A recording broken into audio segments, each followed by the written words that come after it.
Olá, sejam muito bem-vindos a mais uma leitura e meditação da Palavra de Deus. Dentro do nosso propósito está escrito 40 dias meditando na Palavra de Deus. E nós começamos no dia 1º de janeiro e olha só, hoje já é o dia 23 de janeiro. Nós vamos para a nossa vigésima terceira meditação. E você que começou com a gente no dia 1º de janeiro, você pegou firme?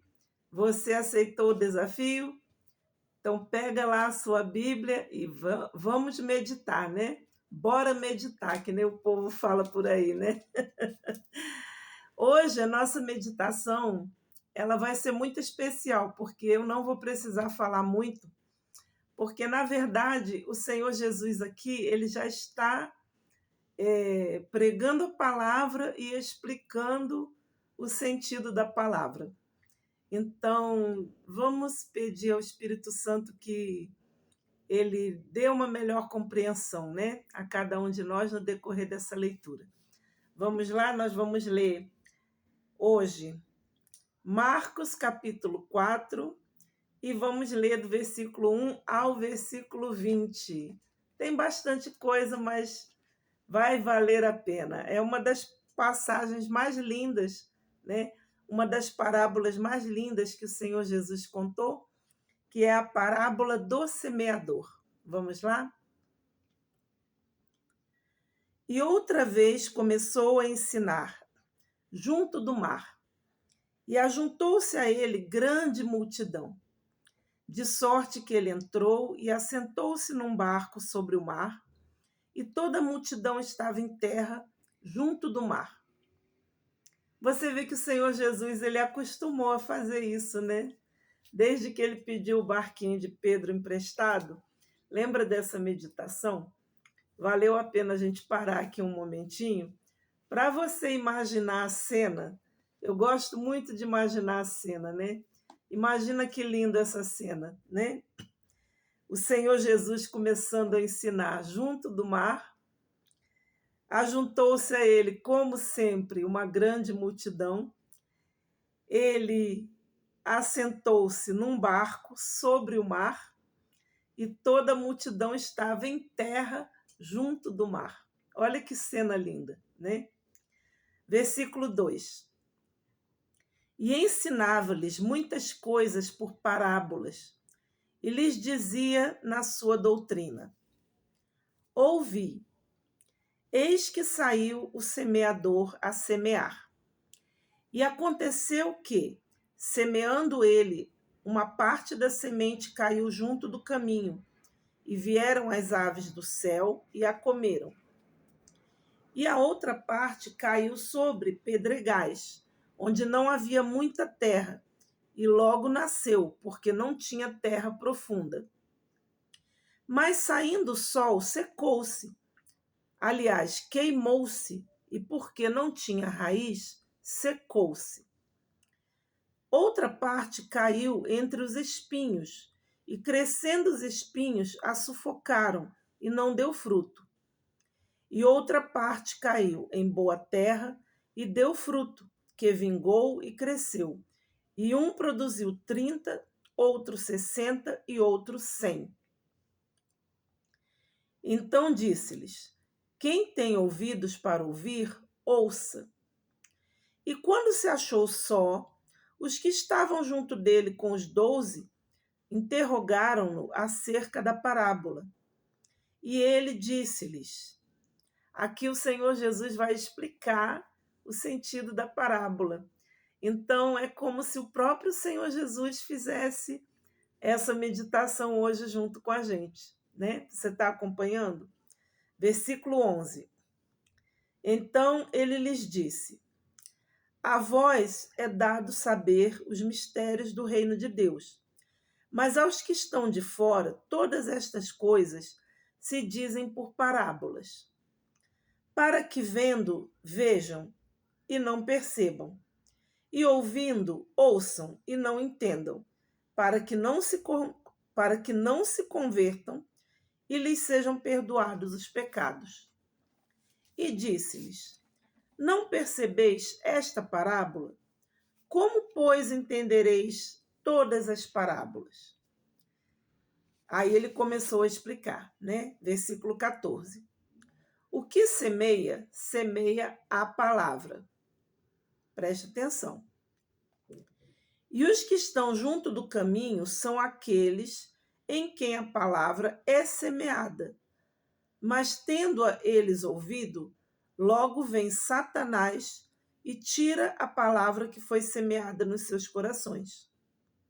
E da mesma forma, os que recebem a semente sobre pedregais, os quais, ouvindo a palavra, logo com prazer a recebem, mas não têm raiz em si mesmos.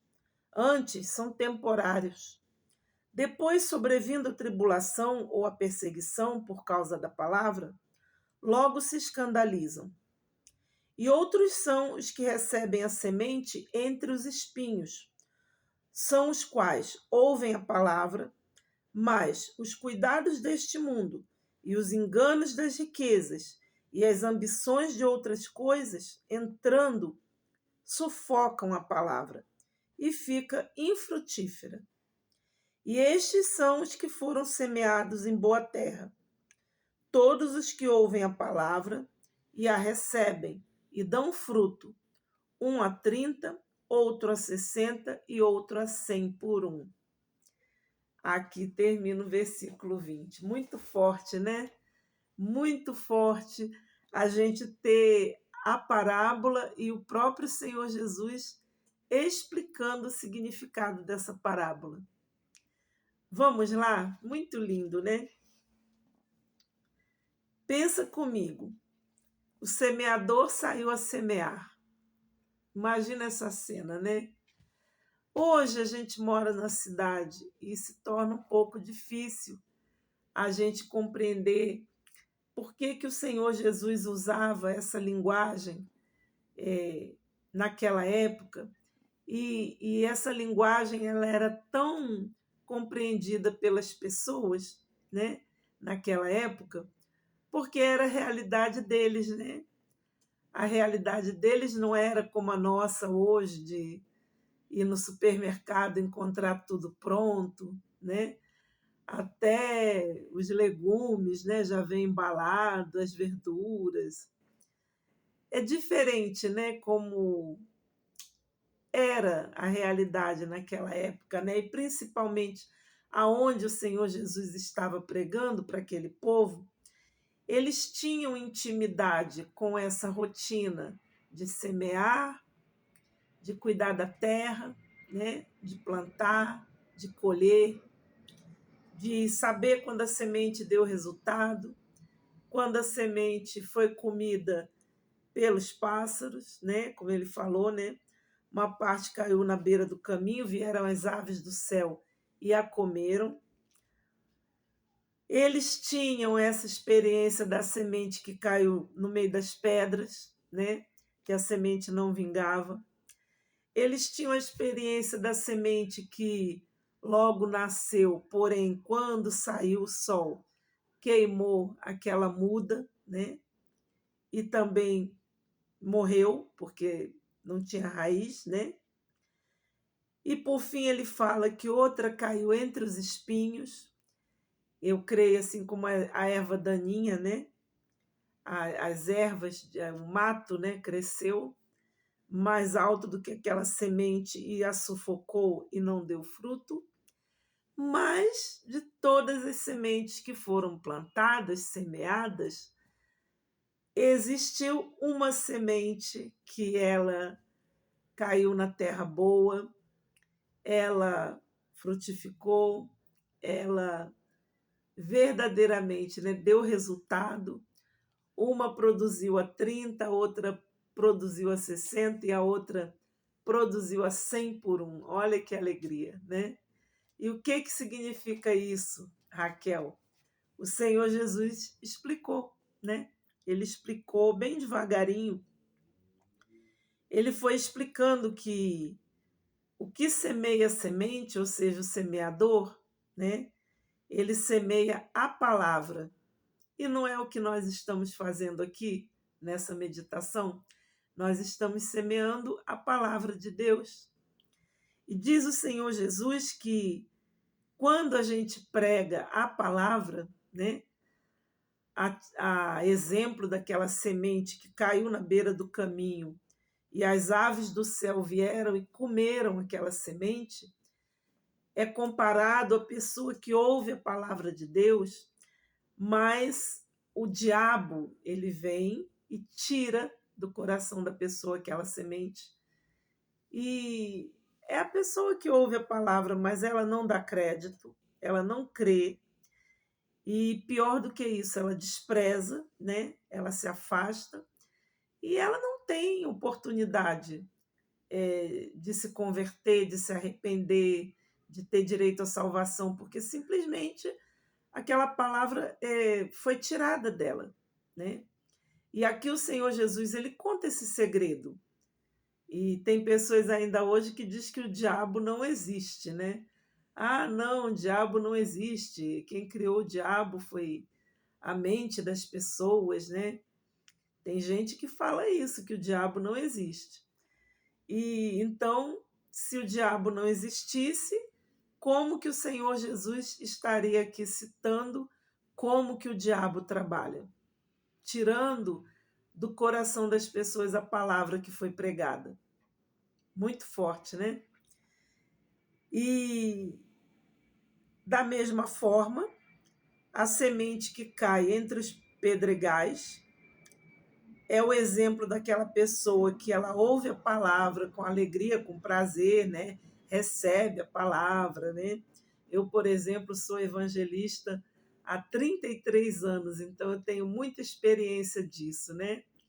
De evangelizar muitas vezes na rua, encontrar aquelas pessoas que você evangeliza e ela te trata tão bem, não?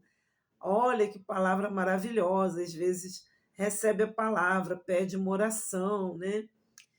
Só que aí ela diz assim: olha, domingo eu vou estar lá na igreja, né? E aí você chega domingo na igreja, né? Procurando aquela pessoa e cadê a pessoa, né? A pessoa esqueceu, né? Esqueceu, foi limpar a casa no domingo, foi lavar a calçada, foi lavar o carro.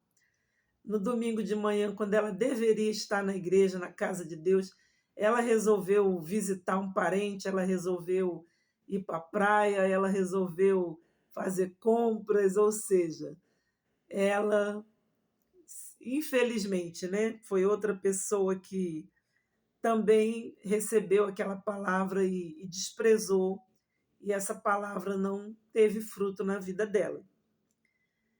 Em seguida, o Senhor Jesus fala, né, da semente que nasce entre os espinhos, são as pessoas que ouvem a palavra, né?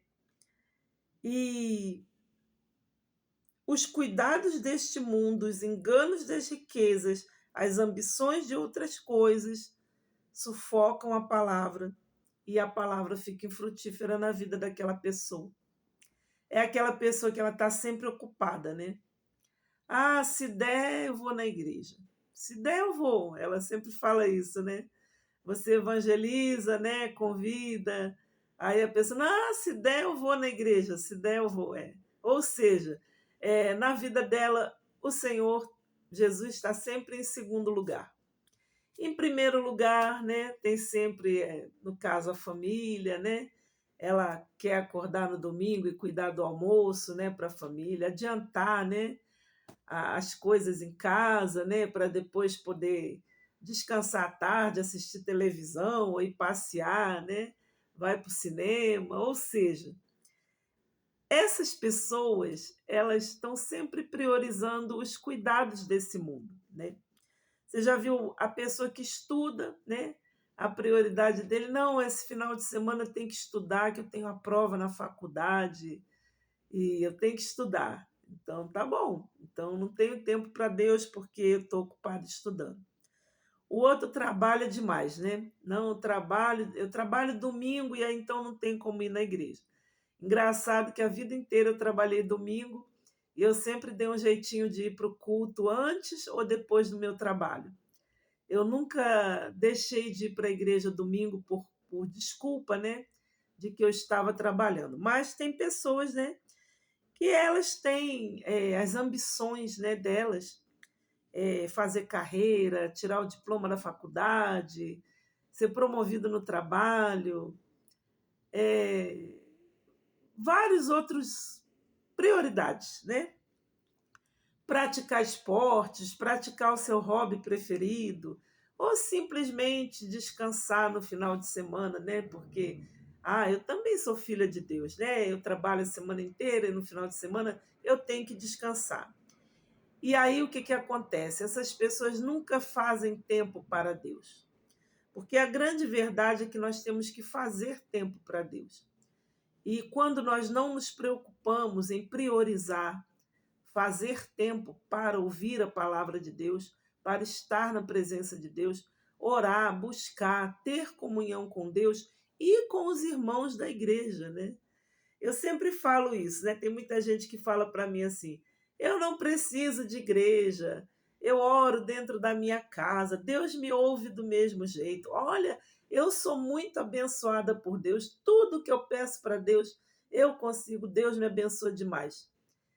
Eu concordo, né? A pessoa não precisa de igreja. Inclusive, eu falo para ela, eu falei, é verdade, você não precisa de igreja, mas você sabia que a igreja precisa de você? Pense nisso, né? A igreja precisa de você. Os irmãos precisam de você, né? Essa comunhão que a gente tem na casa de Deus não existiria se lá dentro não existissem pessoas. E quando chega alguém desesperado, entra pelas portas da igreja como se fosse a última porta da vida dele, né? A última chance de salvação, a última esperança na vida de uma pessoa desesperada. Muitas vezes ele vem na igreja pedir um conselho, pedir uma oração, participar de uma reunião, e se ele chegasse na igreja e não encontrasse ninguém lá? E se não existisse o pastor? E se não existisse o obreiro para receber aquela pessoa? E se não existisse uma pessoa para limpar a igreja? E se não existisse uma pessoa para cuidar da igreja? Abrir a igreja, fechar a igreja. Você já pensou nisso, né? Porque a igreja, ela é um local, né, de reunião. A igreja é um ser inanimado, se você observar do ponto de vista que é apenas um prédio, uma construção, né, um local. Porém, o Senhor Jesus disse que a igreja somos nós. Nós somos a igreja, né? E se você não está lá, eu não estou lá, então a igreja não existe. Aí as pessoas não pensam, elas não raciocinam, elas simplesmente elas vão repetindo conceitos, né? Eu acho isso, eu acho aquilo, e eu acho, eu aprendi que a axiologia não é uma ciência. Então, aqui o Senhor Jesus ele disse que graças a Deus, né? Dentre todas essas sementes que se perderam, né? A pessoa que ouviu, porém Satanás tirou a palavra do seu coração. A pessoa que recebeu com alegria, mas logo em seguida não fez nada a respeito daquilo, né? Tem os outros também, né, que sobrevindo as tribulações ou as perseguições por causa da palavra, logo se escandalizam e abandonam, né, a igreja. Esse é o tipo de pessoa também muito comum, né? A pessoa começa a vir para a igreja, aí começa a gostar, né? Aí é abençoado, às vezes faz um pedido a Deus e é curado, é liberto, abre-se uma porta de emprego, ou seja, ele veio pedir uma vantagem para a vida dele, né? E aí ele conquistou aquela vantagem. Depois que ele conquistou aquela vantagem, quando chegou o momento da perseguição, porque o cristão é perseguido, né? O cristão, a marca do cristão é ele ser perseguido nesse mundo. Então, assim, nós temos que estar à vontade, confortável com isso, porque Se o nosso Senhor Jesus foi perseguido, ele mesmo disse: se perseguiram o pai da família, imagina se não vão perseguir os filhos. Então, o sinal que nós somos filhos de Deus é a perseguição. Mas tem pessoas que, quando vem a perseguição, ela sai da igreja, ela não suporta, né? Então, é aquela semente que o sol veio forte, né? Sobre ela, queimou a semente e ela morreu. O outro que recebeu entre espinhos, que é o que se ocupa demais, né? Nunca tem tempo para Deus, mas existe a boa semente que caiu na boa terra, e graças a Deus por isso, né? E ela deu fruto a 30, a 60 e a 100 por um. Eu desejo que você seja essa semente. Eu desejo que após essa meditação, você escolha ser a semente que caiu na boa terra, né? Eu já vi muitas pessoas dizer assim, que a boa terra é o nosso coração, né? A semente caiu no bom coração. Mas não é isso, gente. Não tem a ver com o coração, né? Tem a ver com você usar a sua inteligência, o seu raciocínio, você aplicar a sua mente, né? Como nós estamos fazendo aqui agora, meditar, ponderar, raciocinar e fazer uma escolha. Como nós falamos na meditação passada, nós todos estamos sempre diante de uma escolha. Você é quem escolhe. Se você vai deixar o diabo tirar a palavra do seu coração, se você vai ser aquela pessoa que se alegra, né, por um momento, mas depois se afasta, se você vai ser a pessoa que, quando vem a perseguição, você desiste, ou se você vai ser a pessoa que se ocupa demais e nunca tem tempo para Deus, ou se você vai ser a pessoa que a semente caiu na boa terra e frutificou e deu fruto. É maravilhoso isso, né? Essa é a pessoa que decidiu seguir o Senhor Jesus e não abre mão de Jesus por nada. Desejo que você seja esse tipo de pessoa, tá? Eu estou me esforçando há 33 anos para eu ser essa pessoa que a semente caiu na boa terra, essa semente aqui, ó, caiu na boa terra da minha vida e eu entreguei a minha vida para o Senhor Jesus e foi a melhor coisa que eu já fiz, né?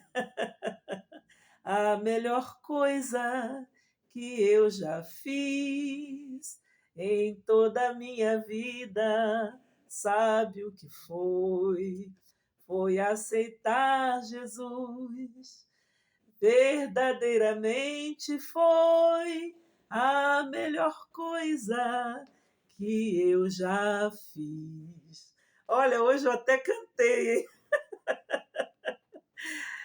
Vamos terminar essa meditação, gente. Está escrito. Hoje, o dia 23, né? 23 de janeiro, nós lemos Marcos capítulo 4, do versículo 1 ao versículo 20. E amanhã estaremos aqui novamente para mais uma meditação. Te vejo amanhã.